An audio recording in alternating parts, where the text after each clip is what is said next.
chín là nó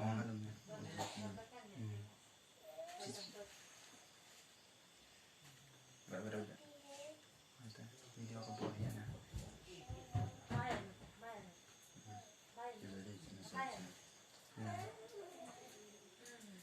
giờ đi nát không nát không bao giờ sẽ không à đây đi nào đây nó lâu đó đây đâu để phải muốn ai cần quay cái này thợ dình cho là hơi lắng cắt cái hàng giờ thì cái này kia là cái này video là vẫn vui này